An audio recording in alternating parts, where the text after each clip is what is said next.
안녕하세요. 어제의 상식, 오늘의 지식, 맥스피디아입니다. 여러분 추석 잘 보내셨나요? 오랜만에 가족들 만나서 맛있는 거 배 터지게 먹고 뒹굴뒹굴하고 다들 행복한 시간 보내셨죠? 근데 여러분, 우리가 즐겁게 보내던 그 시간에 차가 쌩쌩 달리는 고속도로 한복판에서 아무도 없는 깜깜한 산속에서 심지어는 음식물 쓰레기통 안에서 버려진 채로 또 필사적으로 구조를 기다리는 아이들이 있었습니다. 제가 진짜 마음 아픈 소식을 하나 들고 왔는데요. 이번 추석 연휴 거의 10일 가까이 됐었죠. 그 사이에 버려진 동물이 혹시 몇 마리인지 아시나요? 무려 612마리, 하루에 122마리 꼴이라고 합니다. 이게 말이 되는 건가요, 지금? 자, 여기서 더 충격적인 건 혹시 뭔지 아시나요? 이게 연휴가 길어지면요, 숫자가 그냥 미친 듯이 올라가요. 2023년 추석을 보면 6일 정도 되는 황금 연휴였는데 그때 버려진 애들이 1000마리가 넘었습니다. 하루에 166마리씩인 거죠. 이 정도 수치일 줄은 상상 못 하셨을 것 같은데요. 우리한테는 민족 대명절, 가족과 함께인데 강아지, 고양이들한테는 생이별의 날이 된다는 거 너무 아이러니하지 않나요? 오늘은 이 지긋지긋하게 반복되는 문제, 왜 명절만 되면 우리 집 강아지, 고양이가 짐짝 취급을 받게 되는 건지 그 속사정을 아주 샅샅이 파헤쳐 보겠습니다. 자, 일단 우리나라가 얼마나 반려동물의 진심인 나라인지부터 좀 볼게요. 자, 2024년의 데이터를 보니까요, 반려동물 키우는 집이 28.6%로 거의 600만 가구에 달한다고 합니다. 길 가다 마주치는 사람 넷 중에 하나는 집에 반려동물이 있다는 거예요. 추정치로 보면 강아지가 546만, 고양이가 217만이라고 하니까 어마어마하죠. 근데 이 많은 애들 중에 매년 11만 마리가 길에 나온다고 합니다. 2023년에만 11만 3천 마리가 버려졌고요. 그 중에 절반 가까이 45.6%가 보호소에서 무지개 다리를 건너거나 안락사를 당하고 있죠. 여기서 새 주인을 만나는 애들은 24.2% 정도로 4분의 1도 안 되고요. 아니 대체 왜 명절이랑 여름 휴가가 유기동물 성수기 유기대목이라는 이런 안 좋은 말까지 나오게 된 걸까요? 그 이유를 한번 들어보면요, 정말 어이가 없습니다. 그냥 딱 이거예요. 귀찮고 돈 아까워서. 고향 내려가야 되는데 데려가긴 힘들고 애견 호텔 이런 거는 하루에 5만 원, 5일이면 25만 원 비싸죠. 그럼 펫시터, 요즘 당근에도 펫시터 구하는 글이 많이 보이는데 이건 더 비싸요. 어떤 분은 고양이 3마리 5일 맡기는데 70만 원을 썼다고 합니다. 물론 부담이 되죠. 근데요, 반려동물을 데려올 때만 해도 우리의 소중한 가족, 하나뿐인 친구 이러면서 데려오고 힘든 순간에 버리는 건 한순간, 정말 저도 반려동물을 키우고 있는 입장에서 정말 이건 화가 납니다. 자, 여튼 결국 평소에도 얘 어떡하지 고민하던 사람들이 이 명절이라는 핑계 뒤에 숨어서 죄책감을 덜어내는 거예요. 어쩔 수 없었어 라고 자기 합리화를 하는 거죠. 자, 그럼 이 사람들이 되는 핑계 한번 들어볼까요? 농림축산식품부에서 2023년에 조사를 한번 해봤는데요. 왜 동물을 버릴 생각까지 하셨어요? 라고 물어봤더니 1위는 짖음 등 행동 문제. 우리 애가 너무 짖어요. 통제가 안 돼요.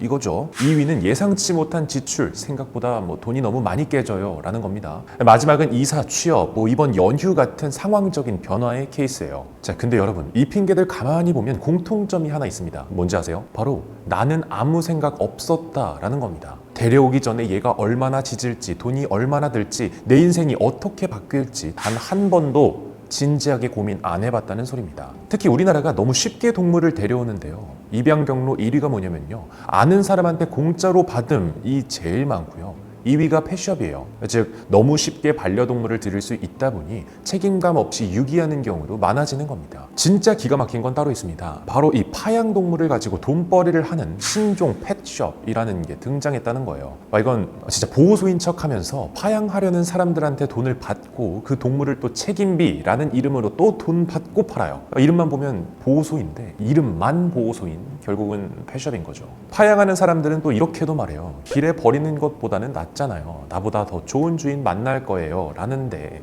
과연 그럴까요? 낯선 곳에 버려져서 겪는 스트레스, 또 버려질지 모른다는 불안감, 결국 다시 길거리로 돌아오는 것. 이 악순환의 연속입니다.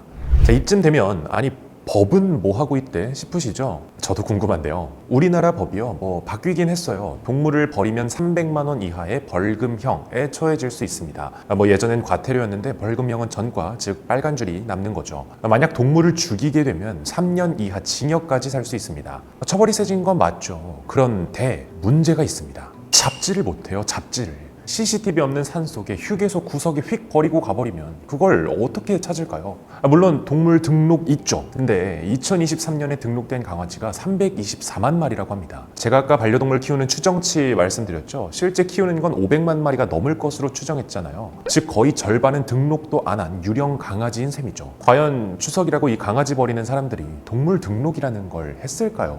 자, 다시 본론으로 돌아와서 처벌받은 사람의 현황도 한번 볼게요. 2021년에 법이 바뀌고 지금까지 꼴랑 10여 건, 1년에 11만 마리가 버려지는데 처벌은 10건 남짓. 국회에서도 이건 아니다 싶으니까 법을 더 세게 만들자고는 합니다. 호텔에 맡기고 안 찾아가면 유기죄로 처벌하자, 벌금을 1,000만 원으로 올리고 징역형도 넣자. 근데 이런 법안들 전부 국회에서 잠만 자고 있습니다. 번번이 국회 문턱을 넘지 못하고 있죠. 전문가들은 반려동물 유기 시 보호자를 끝까지 추적해 책임을 물을 수 있는 시스템 구축이 필요하다라고 강조하지만 현실은 보신 것처럼 요원합니다. 자, 그럼 우리랑 다른 나라들은 어떤지 한번 알아보겠습니다. 괜히 반려동물 선진국 소리 듣는 게 아니더라고요. 자, 우선 독일, 일단 안락사가 불법입니다. 동물을 버리면 벌금이 최대 25,000유로, 우리 돈으로 3,600만 원 정도고요. 동물을 학대하거나 제대로 돌보지 않으면 3년 이하 징역형도 가능합니다. 웬만한 국산차 한 대 값인데 이러면 버릴 생각을 쉽게 할 수 없겠죠. 더 흥미로운 건 입양 시스템입니다. 독일은 펫숍에서 동물을 못 사는데요. 티어하임이라는 보호소에서 입양하는데 이게 거의 대기업 입사 수준이에요. 2달 동안 내가 이 동물을 키울 돈은 있는지, 집은 괜찮은지, 지식은 있는지 탈탈 털어서 검증합니다. 이런 엄격한 절차 덕분에 독일의 파양률은 2%에 불과하다고 하죠. 자, 바로 옆 동네 프랑스는 더 센데요. 우선 유기하면 징역 3년에 벌금이 45,000유로, 한화로 6,500만 원 정도고요. 2024년부터는 펫숍에서 반려동물을 사는 것이 완전히 금지됐습니다. 전문 브리더나 보호소를 통해서만 입양할 수 있고, 판매자는 구매자에게 동물을 키우는 데 드는 비용을 필수로 고지해야 하죠. 미국도 주마다 차이는 있지만 유기시 최대 5에서 6년 징역에 340만 원에서 1,300만 원의 벌금을 부과하고요. 일본은 유기시 1년 이하 징역에 870만 원 이하의 벌금이 나옵니다. 자, 다시 돌아와서 대한민국. 유기하면 벌금 최대 300만 원, 처벌 사례 거의 없음. 좀 비교가 되시나요? 진짜 전문가들이 괜히 입양 전에 교육부터 시키고 등록 좀 제대로 하고 버리면 징역 보내고 벌금 1,000만 원씩 때려야 한다라고 목소리를 높이는 게 아닙니다. 자, 오늘 이야기가 좀 길었죠? 근데 정리해보면 참 씁쓸합니다. 지금 대한민국 인구 넷 중 하나가 반려동물이랑 같이 살고 관련 시장이 4조 원이 넘는 시대래요. 겉으로 보기엔 K 반려동물 문화 엄청 성장한 것 같죠? 근데 그 속은 어떤가요? 명절마다 수백 마리씩 버려지고 보호소에선 매년 2만 마리가 죽어나가는, 이게 우리나라 반려동물 문화의 진짜 얼굴입니다. 여러분, 제발 반려동물은 귀엽다고 사는 물건이 아니에요. 외롭다고 잠깐 데리고 노는 인형이 아니라 이 친구의 인생, 강아지라면 견생을 끝까지 함께 할 가족으로 맞이하는 겁니다. 최소한의 책임감이라고 생각해요. 독일이 왜 입양에 2달을 들이고 프랑스가 왜 펫숍을 막았는지 이제는 진짜 진지하게 생각해 봐야 됩니다. 자, 이번 명절에 버려진 아이들 다시 따뜻한 가족을 만날 수 있을지, 그것보다 더 중요한 건 내년 명절에는 제가 이런 슬픈 소식을 안 전해도 되게 우리 사회가 바뀔 수 있을지 여러분의 솔직한 생각 댓글로 남겨주시고요. 같이 이야기 나눠봤으면 좋겠습니다. 자, 그럼 오늘 영상은 여기까지고요. 영상이 의미 있었다면 다음에도 이야기 들으러 와주세요. 감사합니다.